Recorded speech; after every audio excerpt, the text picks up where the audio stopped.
Ophtalmo vous est présenté par les docteurs Maxime Delbar et Camille Rambaud. Vous y trouverez des interviews d'experts reconnus sur des questions variées pour tous ceux qui souhaitent en savoir plus sur la spécialité ophtalmologique.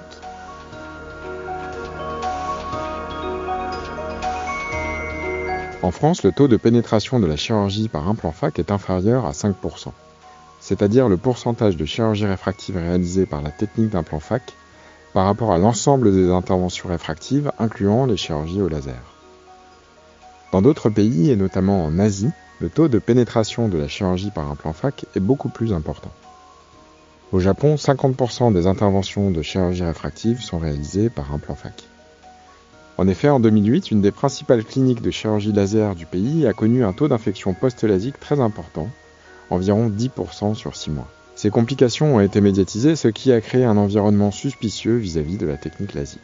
Parallèlement, des pop stars de grande renommée ont bénéficié de la chirurgie par implant phac avec d'excellents résultats, ce qui a créé un fort engouement pour cette technique. Aujourd'hui, il existe au Japon des cliniques 100% implant phac où ne sera proposée que cette intervention aux patients venant consulter. Vous écoutez le deuxième épisode consacré aux implants phac. Nous retrouvons le docteur Liam Trin. Pour la chirurgie en elle-même, quel type d'anesthésie tu vas privilégier? Et ma deuxième question, c'est est-ce que tu as l'expérience des implantations bilatérales le même jour? Personnellement, moi je fais que des anesthésies topiques potentialisées, exactement comme pour les chirurgies de cataracte, parce que c'est une chirurgie qui est encore plus rapide qu'une chirurgie de cataracte, qui n'est pas plus douloureuse. On a juste à mettre l'implant, on n'a même pas à retirer la cataracte. Et en plus, on n'a plus à faire d'iridectomie périphérique comme on faisait avant quand il n'y avait pas de petits trous. Donc c'est totalement indolore, avec donc une potentialisation, le patient ne sent rien du tout. Et je ne fais pas d'anesthésie générale, sauf quand vraiment le patient le demande expressément, ce qui est tout à fait exceptionnel. Je fais encore aujourd'hui que des chirurgies unilatérales, parce qu'il y a toujours la peur, c'est vrai, du mythe de l'endophtalmie bilatérale. Et puis, contrairement à une chirurgie de cataracte, on a aussi la peur du blocage pupillaire immédiat à cause d'une erreur de Volting qui nécessiterait évidemment d'ajuster le deuxième œil. Évidemment, on a peur d'avoir un blocage pupillaire bilatéral et d'avoir un patient avec les deux yeux le lendemain à 1000 microns de Volting, même si c'est heureusement exceptionnel. Donc c'est ça qui me bloque un petit peu aujourd'hui pour faire, on va dire, une chirurgie bilatérale. Mais c'est sûr que j'exclus pas un jour de passer en chirurgie bilatérale parce que c'est devenu une énorme tendance dans le monde entier de faire la chirurgie bilatérale le même jour. Alors attention, quand même, comme en chirurgie de cataracte, en chirurgie d'implant phac bilatéral, il faut changer de champ opératoire complètement. C'est une deuxième chirurgie. Il faut changer de pièce à main, de machine, de casaque, de gants. Il faut que tout soit neuf pour le deuxième œil par rapport au risque infectieux. Donc il n'y a pas forcément de gain en termes de coûts financiers pour le patient, puisque la plupart des établissements font payer, comme il y a un deuxième pack, font payer une deuxième hospitalisation ambulatoire aux patients. Mais par contre, il y a un vrai avantage d'opérer les deux yeux le même jour. Il n'y a pas de gêne d'anisommétropie, parce que moi je fais un intervalle d'une semaine entre les deux yeux. Donc là, le patient n'est pas gêné pendant la semaine entre les deux, justement. La récupération est plus rapide. Il y a une diminution du nombre de trajets de consultation post-opératoire. Exactement le même débat que dans la chirurgie de la cataracte. Mais, contrairement à la chirurgie de la cataracte, voilà, elle n'a pas les mêmes risques avec l'histoire du sizing. En tout cas, les études de la littérature montrent qu'il n'y a aucune différence dans les résultats entre chirurgie bilatérale et unilatérale séquentielle. Si on rentre un peu plus dans le détail de la chirurgie, quelle taille d'incision est nécessaire pour injecter l'implant? Est-ce que tu l'injectes en berge ou tu rentres entièrement l'injecteur, enfin en tout cas l'embout dans l'œil? Comment lèves-tu le visqueux? Est-ce que tu mets un myotique? Enfin, quels sont peut-être aussi tes trucs et astuces pour la technique opératoire? Pour la chirurgie, je fais des incisions de 2,75 mm et toujours en temporal. Donc en 2,75 mm, on ne peut pas injecter à l'intérieur de l'œil, on reste en berge. Mais c'est vraiment là la différence avec les implants de cataracte en berge où on peut avoir des problèmes, c'est que ce sont des implants très fins. Enfin, c'est pas les implants hydrophobes qu'on a en cataracte qui peuvent des fois ressortir pendant qu'on injecte. Là, ce sont vraiment des implants tout fins qui se rentrent très facilement. Donc injection en berge. Et la petite astuce, c'est vraiment d'injecter tout doucement pour contrôler le sens de l'implant. Parce que le risque, c'est que l'implant il se tourne, comme je disais précédemment. Et donc, si on voit qu'il tourne, on peut tourner son poignet pour ajuster le sens de l'implant. Et puis, ce que je fais souvent, c'est avoir un petit crochet dans l'œil en même temps pour aider l'implant, si jamais il tourne dans le mauvais sens, qu'il se redéploie dans le bon sens. Voilà, donc ça, c'est vraiment la petite astuce pour implanter. C'est vraiment tout doucement à l'injection. On tourne le poignet s'il y a besoin et avec un Smith-Kie, même, on aide à faire tourner dans le bon sens. Ensuite, au niveau du lavage du visqueux, moi, j'utilise toujours une sonde d'irrigation-aspiration de Phaco pour être sûr de bien enlever le visqueux parce que j'ai toujours la crainte et la paranoïa de l'hypertonie oculaire à cause du visqueux résiduel. Alors, il y a une étude qui a montré qu'il y avait une très légère perte de cellules endothéliales un petit peu plus importante en utilisant l'IA par rapport à utiliser un rinçage au BSS, mais cette perte endothéliale est vraiment extrêmement faible et au moins on est sûr qu'on n'a pas laissé de visqueux, ce qui est vraiment une obsession qu'on doit avoir. Et à la fin, j'utilise systématiquement un myostat pour faire resserrer la pupille, pour être sûr que l'optique ne soit pas capturée par l'iris et aussi pour vérifier que les haptiques soient bien derrière l'iris. Parce que des fois, comme surtout sur les yeux clairs, l'haptique est transparente, on peut avoir l'impression qu'il est passé derrière l'iris, mais en fait, il est toujours devant l'iris. Vraiment, en resserrant, non, on est sûr vraiment qu'on n'a pas laissé la patte devant l'iris et qu'il est vraiment derrière l'iris. Et il y a même une étude, j'ai vu, qui montrait que l'injection de myostat diminuait les risques d'hypertonie précoce. Souvent, après injection de myostat, les patients restent en myosis pendant les 2-3 premiers jours post-opératoires, si on en a mis beaucoup. Et ça crée un spasme colonatif. Les patients sortent à -2, -3, voire -4 au ticket de ref. Et ça peut les inquiéter, surtout quand tu fais un œil puis l'autre en séquentiel, à une semaine d'intervalle. Est-ce que tu as une astuce pour enlever ce spasme colonatif? Comment tu leur expliques, toi, en pratique? Ah ben, c'est exactement ça, hein. C'est souvent à J1, J2, même comme tu dis, vraiment la pupille vraiment toute petite et les jeunes implants et les patients ne voient pas bien et même nous on ne voit pas bien.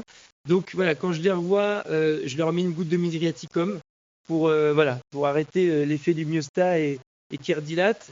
Et là, entre l'autoref avant mydriaticum et après mydriaticum, c'est le jour et la nuit, hein. Donc effectivement, des fois on a très peur quand on les voit très resserrés avec l'autoref qui est complètement aberrante. Une fois qu'on les a dilatés, on est rassuré, tout va bien. Donc, moi, souvent, voilà, j'hésite pas du tout à les dilater lors de la première visite post-opératoire. Oui, tout à fait. Et est-ce que tu peux nous dire ton ordonnance post-op? Et notamment, est-ce que tu mets du Diamox en systématique? Alors, je mets du Diamox en systématique, mais pendant le bloc. C'est-à-dire qu'à la fin de l'intervention, systématiquement, je demande à passer une ampoule de Diamox. Et puis, voilà. Et ensuite, je vérifie à J0, évidemment, qu'il n'y ait pas d'hypertonie. Ça reste vraiment de la crainte.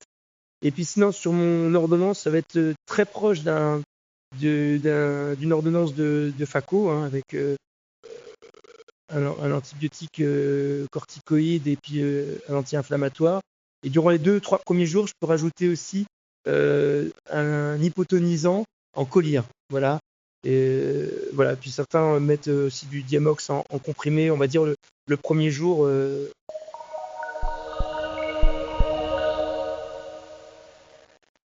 Peux-tu maintenant nous parler des risques de complications possibles lors de la pose d'un implant phac? Les complications en implant phac peuvent être graves. En fait, on peut avoir des complications plus graves que ce qu'on a en chirurgie laser. Heureusement exceptionnelles si on suit bien toutes les recommandations. Évidemment, l'infection la plus grave qu'on redoute tous, c'est comme dans toute chirurgie intraoculaire, c'est bien sûr l'infection, l'endophtalmie, qui heureusement reste exceptionnelle, hein, estimée à 0,01%. Ceci dit, on a reçu au 15 mai l'année dernière une endophtalmie sur un implant phac. Donc, le message à retenir, c'est qu'il ne faut surtout pas oublier la céphiroxime en fin d'intervention. C'est vraiment un des messages à retenir, comme dans une cataracte, et je dirais même encore plus dans une cataracte, parce que ça reste une chirurgie quand même fonctionnelle. Et en cas de chirurgie bilatérale, changer complètement tout le matériel entre les deux yeux. Deuxième complication qu'on redoute, on a commencé à l'évoquer, c'est l'hypertonie oculaire. Il y a plusieurs causes possibles à l'hypertonie oculaire en implant phac. C'est vraiment quelque chose qu'il faut surveiller en post-opératoire immédiat, la tension oculaire. Première cause d'hypertonie oculaire, la plus grave, c'est le blocage pupillaire.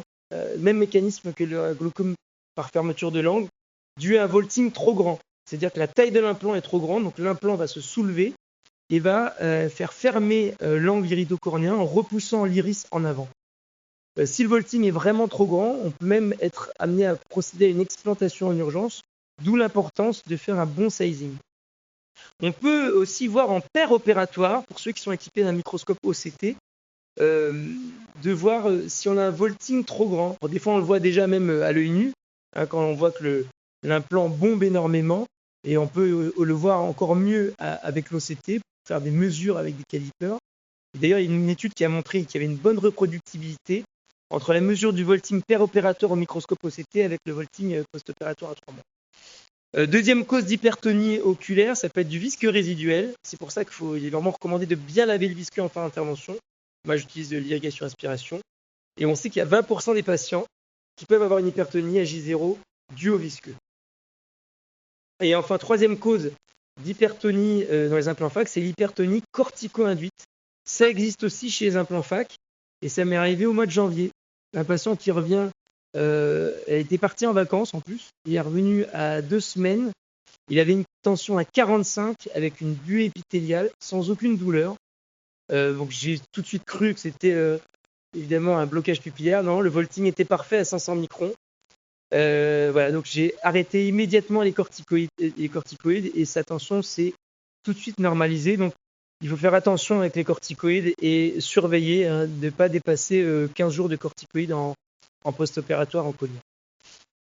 Ensuite, troisième complication possible des implants fac, c'est la cataracte corticale antérieure, qui est favorisée quand on a un vaulting trop faible, inférieur à 100 microns, ou même carrément un contact direct avec l'implant qui touche le cristallin. On sait que l'âge supérieur à 40 ans, c'est un facteur de risque d'avoir une cataracte précocement. Alors, heureusement, l'incidence de cataracte est très faible, je crois que c'est 0,2 à 0,6% sur 6 ans avec les implants de dernière génération. Et le trou central, centraflow, permet de diminuer le risque de cataracte avec une meilleure circulation de l'humeur aqueuse. D'accord ? Mais on peut aussi avoir un risque de cataracte avec un traumatisme direct per-opérateur avec le cristallin. Il faut faire attention, notamment quand on fait l'incision ou même quand on injecte l'implant, de ne pas trop abîmer le cristallin. Donc c'est pour ça que c'est important de bien protéger le cristallin avec du visqueux. Et pour la cataracte, il faut faire attention parce que si jamais on a une cataracte, l'indication opératoire, il faut la faire si vraiment la cataracte est symptomatique et gênante à cause des risques, on les connaît bien, de décollement de rétine chez un pseudophaque myope fort et en plus jeune.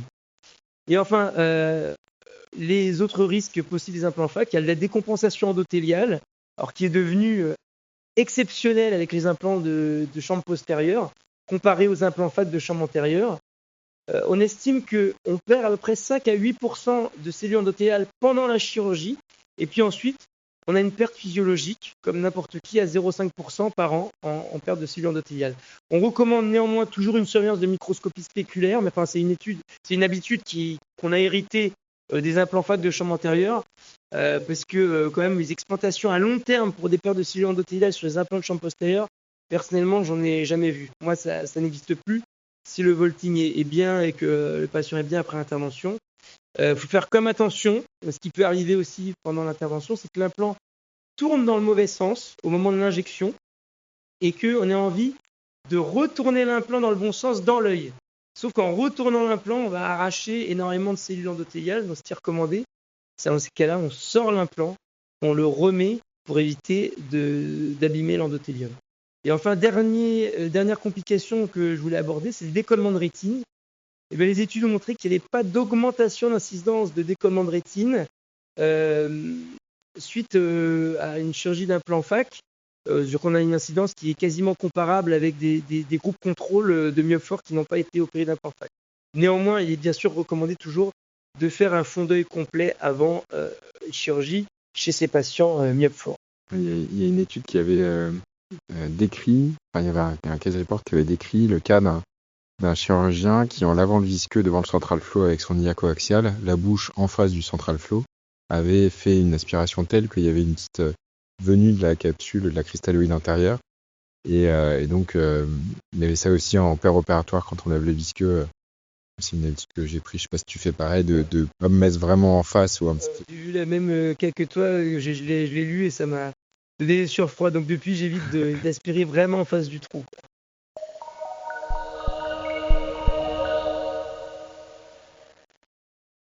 On va revenir sur le volt. Tu nous as parlé des valeurs acceptables.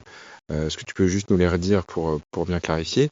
Et puis du coup, qui explanter et comment tu vas choisir la taille de deuxième implant ?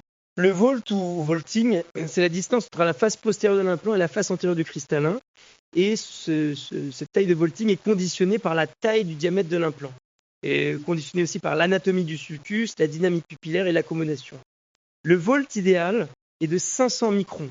Et la plage recommandée, qui est tolérée, ce qu'on vise, c'est d'être entre 250 et 750. Alors, on essaye d'éviter d'être au-delà.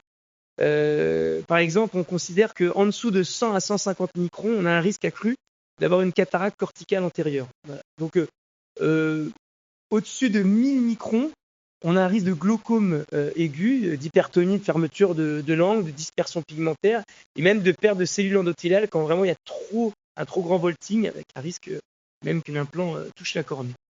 Donc, il est recommandé de changer l'implant, de l'explanter quand on a un volt inférieur à 100 microns ou bien même un contact direct avec le cristallin et ou bien, à contrario, quand le volt est supérieur à 1000 microns avec une fermeture de l'angle ou quand on a un volt à plus de 1000 microns avec une pupille plus large qu'elle n'était en pré-op, qui est un signe quand même de pré-fermeture de l'angle. Voilà, ce sont ces deux critères qui nous feront explanter. Voilà. Dans les cas limites, il faut surveiller les patients. Et le changement d'implant, c'est quand même très rare pour des mauvais sizing. Ça représente dans les littératures entre 0,8% et 2% des cas. Et il y a une étude clinique de Starr qui a trouvé que 0,3% d'hypertonie oculaire sur fermeture de l'angle avec un volting trop grand qui a nécessité une explantation, exactement le cas dont je vous ai parlé tout à l'heure. Alors maintenant, la question que tu as posée, c'est quand on change d'implant, comment on va faire pour choisir la taille du deuxième implant? Alors soit on peut faire à nouveau le calcul, mais avec d'autres nomogrammes, parce que maintenant, comme on a pléthore de formules, donc on peut les comparer entre elles, un peu comme on fait en chirurgie de cataracte quand on n'a pas eu un bon résultat. On regarde quelle était la formule qui avait donné finalement la meilleure prédictibilité. Et ben on peut se regarder avec les autres nomogrammes, voir celui qui avait prédit que le volting était trop grand ou trop petit. Donc on peut essayer notre nomogramme. Et puis aussi, on peut utiliser des formules qui sont spécifiquement dédiées à ça, qui donnent la taille du deuxième implant de rechange en fonction du volting du premier implant. Et il y a Nakamura qui fait ça. Il dit taille du deuxième implant, c'est la taille du premier implant plus la 0,5 moins le volting divisé par 1,1. Donc, il y a des formules même qui peuvent nous recommander la taille idéale du deuxième implant. Alors, quel suivi assures-tu aux patients alors dans l'immédiat, dans le post-opératoire et puis au long cours également? Est-ce qu'il y a des examens qui sont nécessaires? En post-op immédiat, l'obsession, c'est toujours l'hypertonie. Donc, il est quand même recommandé d'aller voir le patient à J0 avant la sortie pour s'assurer qu'on n'ait pas un blocage pupillaire. Bon, normalement, déjà en pérop, on a déjà une petite idée, mais c'est toujours bien de s'en assurer à J0. Voilà. Moi, je le revois à J1, pareil, pour vérifier la tension, le volting. Alors, le volting à J1, il n'est pas très très fiable parce que l'implant est encore poussé un peu en arrière, donc il n'a pas encore pris sa vraie position, mais déjà à J1, on peut vérifier qu'il y a une bonne tension, une bonne réfraction. J'aime bien aussi les revoir à J7, c'est-à-dire le lendemain de l'opération du deuxième œil. Qu'on vérifie que le volting soit vraiment, l'implant ait repris vraiment un bon positionnement, la réfraction soit nickel. Et puis le revoir à un mois. Donc on vérifie à chaque fois acuité visuelle, tension, volting en OCT. Et puis de manière, on va dire, à distance, microscopie spéculaire annuelle, c'est ce qui est toujours recommandé, même si je trouve que c'est un petit peu exagéré. Maintenant, je leur dis, même tous les 2 ans, pour moi, ça suffit. Et puis, on va toujours essayer de dépister le glaucome ou la cataracte. Donc faire un suivi pour vérifier l'absence de cataracte, donc vérifier le volting, mais en général, après, il ne bouge plus. Le glaucome, on peut être amené à surveiller la tension, si on voit que la tension s'élève, faire un champ visuel ou un OCT du nerf optique en cas de besoin. Et on sait qu'avec l'âge, mais ça c'est des années après, quand le cristallin va être amené un petit peu à gonfler, le volting peut aussi diminuer. Donc c'est important d'assurer ce suivi même à très très long terme. Qu'est-ce que tu vas faire en cas de modification de la réfraction? Tu opères un patient à 30 ans, il a cette myopie à -9 et puis à 37 ans, il revient avec -1 qui est revenu. qu'est-ce que tu vas lui proposer? Est-ce que tu vas plutôt avoir tendance à proposer des PKR pour ne pas appuyer sur ton incision, du LASIK ou une chirurgie lenticulaire éventuellement? Qu'est-ce que tu vas proposer? C'est une question qui est difficile parce que c'est un peu du cas par cas. C'est vrai que dans l'absolu, il faudrait essayer d'éviter une retouche coronéenne en prévision plus tard d'une explantation et une chirurgie de cataracte que le patient aura de toute façon. Par exemple, si on a un patient astigmate opéré d'implant factorique, mais que l'implant a tourné ou qu'il reste un astigmatisme très important, si jamais on le traite en LASIK en retouche, on va donc créer sur sa coronée un astigmatisme coronéen en compensation, en excimer. Et le jour où il faudra l'explanter et lui enlever sa cataracte, il faudra qu'on corrige cet astigmatisme qu'on a créé sur la coronée. Donc c'est dans l'absolu, philosophiquement parlant, c'est vrai qu'on n'a pas tellement envie de retoucher une coronée chez un patient. On sait plus tard qu'on va devoir de toute façon opérer de cristallin. Maintenant, effectivement, on peut être amené de toute façon à proposer des retouches. Moi, j'ai souvenir d'un patient de 40 ans. J'avais fait le pari de lui faire une bascule en avance et de lui laisser une myopie sur son œil non directeur. Et puis, il n'a pas du tout supporté. J'ai dû me résoudre à lui faire une PKR pour équilibrer les deux yeux. Donc voilà, on sait aussi que la réfraction peut évoluer à cause, par exemple, d'une élongation de son œil, surtout chez les myopes forts avec le temps, mais aussi à cause d'une modification du cristallin. Donc il faut toujours peser le pour et le contre avec la retouche coronéenne et puis aussi avec l'apparition d'une cataracte. Est-ce qu'il faut attendre Moi, en fonction de l'âge du patient, je me dis, de toute façon, il va peut-être pas tarder à avoir une cataracte, il faudra peut-être l'explanter, lui proposer une chirurgie cristallinienne. Donc voilà, il faut bien différencier une retouche précoce d'une retouche tardive, où on se dit que voilà, si la réfraction a changé 20 ans après, c'est peut-être qu'il y a quelque chose qui se passe dans son œil, et dans ce cas-là, je ne serais pas trop pour lui faire une retouche coronéenne, je serais plus enclin à le faire sur une retouche précoce parce qu'on a vu qu'on n'a pas très bien corrigé avec l'implant fac et qu'on fait une retouche en cornée.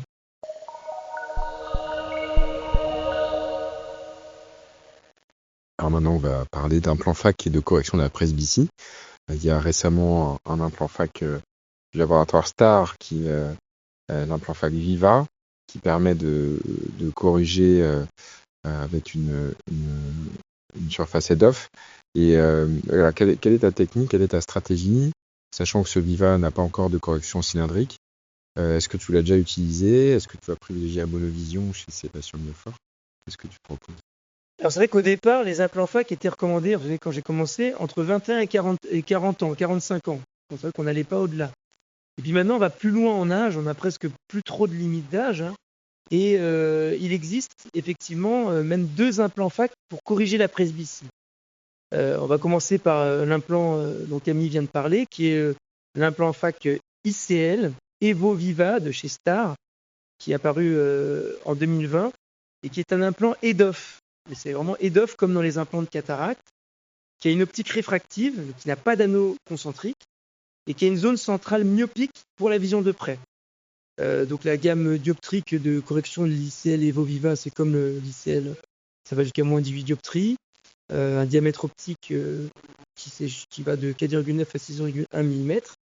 Et les recommandations du laboratoire, c'est des patients entre 40 et 60 ans qui n'ont donc pas ou peu d'astigmatisme, puisque, comme tu viens de le dire, il n'existe pas encore en version torique. Et ils recommandent de faire une implantation bilatérale en visant l'hémétropie aux 2 yeux. Et ça, c'est assez audacieux, parce que toutes les chirurgies qu'on connaît, en tout cas en laser, sont basées toujours sur une part de bascule. Et là, ils proposent une hémétropie aux 2 yeux. Donc c'est un implant qui est séduisant, qu'il faut vraiment évaluer, parce que c'est une vraie alternative à la chirurgie réfractive cornéenne laser classique, puisqu'en plus, c'est des patients à peu près du même âge, qui permet de proposer cette chirurgie chez les patients qui ont des yeux secs ou une myopie trop forte. Et on va en plus se servir de l'accommodation résiduelle du cristallin qui reste, contrairement aux implants de cataracte. Donc il y a un vrai effet synergique entre l'implant et le cristallin, contrairement aux implants EDOF de cataracte. Et puis, en plus, on ne touche pas à la coronée, donc ça ne compromettra pas du tout la chirurgie de cataracte plus tard. Donc c'est un véritable nouvel outil qu'il faut prendre en compte dans l'arsenal de la presbytie. On a encore peu de recul dessus. Il y a eu très peu de poses en France. Moi, j'en ai posé que chez une seule patiente qui est très contente de loin. Et de près, c'était un petit peu juste. Donc, je pense qu'il faudrait quand même ajouter une petite dose de bascule supplémentaire. Mais j'ai pas encore assez de cas, évidemment, pour le voir. Mais enfin, en tout cas, je pense que c'est très intéressant. Moi, j'ai envie de refaire ça. Il faut trouver les cas qui ne sont pas forcément évidents. Mais chez les patients qui ne supportent pas la bascule, par exemple, ça pourrait être formidable d'avoir vraiment une micro-bascule, en tout cas beaucoup moins que ce qu'on a en chirurgie cornéenne. Le deuxième implant FAC qui existe pour corriger la presbytie, c'est chez IPCL, le concurrent, qui lui, non pas un EDOF, mais un véritable multifocal, diffractif trifocal, comme on connaît dans les implants de cataracte. Il a comme particularité d'avoir des additions de près modulables. On peut choisir la puissance, plutôt addition forte ou modérée, en fonction de l'âge du patient. On peut faire aussi des mix and match pour couvrir un peu toutes les distances. Il existe en version torique, avec des gammes dioptriques comme l'IPCL qui va jusqu'à moins 30 dioptries. Faut l'évaluer. Voilà, il y a eu quelques articles qui sont sortis qui paraissaient bien. Maintenant, en pratique clinique, je ne sais pas ce qu'il vaut du tout. Et il est peu ou pas utilisé en France du tout.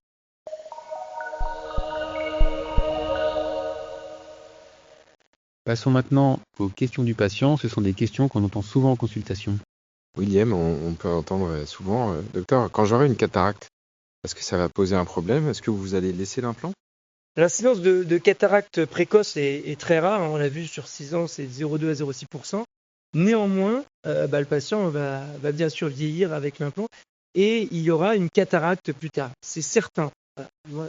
Donc je préviens tous les patients que ils auront une cataracte plus tard et ça pose aucun problème puisque ça fait partie de la vie de l'implant. Donc on prévient déjà les patients.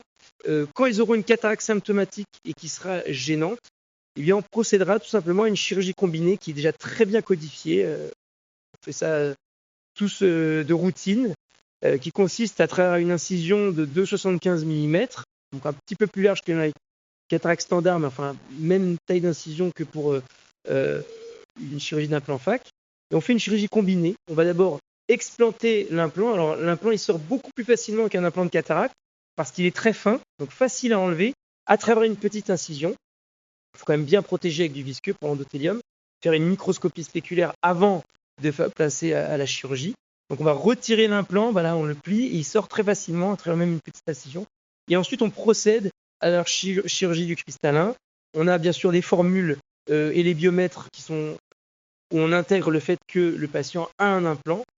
Et finalement ça se passe très très bien. La perte endothéliale immédiate dans ces chirurgies combinées est assez faible et estimée à près à 2%. Et les risques de décollement de rétine de ces chirurgies, pareil, estimés à 1%. Donc, on rassure le patient, ça va venir, c'est prévu, et tout est prévu, qu'il soit complètement rassuré. Alors, tu nous as déjà beaucoup parlé de la technique, de comment calculer l'implant. Est-ce qu'il te reste un petit truc ou une petite astuce pour l'utilisation de ces implants FAC? Alors, pour résumer les petites astuces pratiques dont on a déjà parlé, pour le calcul, on confronte le calculateur du laboratoire avec 2 autres formules, si possible. Une formule Nakamura qui est la plus simple et une formule nomogramme, soit Russo ou Lasso. Donc, nécessité de faire l'OCT de segment antérieur. Ensuite, je demande facilement un UBM pour voir l'anatomie du sulcus, surtout si je vais devoir corriger des forts astigmatismes. Maintenant, astuce chirurgicale. Comme j'ai dit, si l'implant se retourne, ne pas le refaire tourner dans l'œil, mais le sortir pour le réinjecter, tout doucement, d'une main et avec un crochet dans l'autre pour contrôler le déploiement de l'implant au cas où il tourne. Et dernière astuce pour ceux qui en sont équipés, c'est le microscope OCT pour vérifier la mesure du vaulting péropératoire, vérifier qu'il ne soit pas trop grand.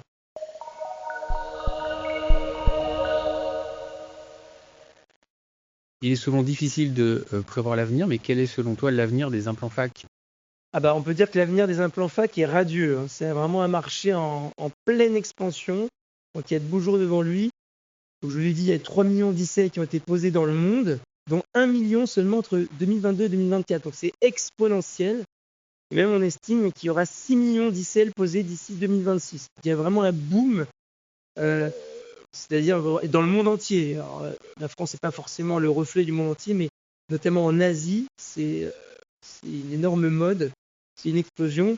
Il y a eu 2000 ICL posés en France en 2023 et le marché des implants fac, il est en constante augmentation. Au niveau financier économique, ça pèse très très lourd.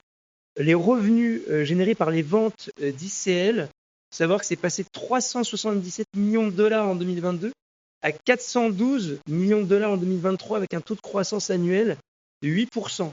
Et ça passerait en revenus liés aux ventes des ICL à 897 millions de dollars en 2033.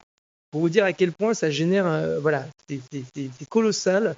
Le marché des implants fac est immense et il va faire que exploser. Et il faut savoir que les implants fac déjà représentent 7% du marché de tous les implants intraoculaires, cataractes compris. C'est déjà énorme, ce n'était pas du tout le cas il y a quelques années.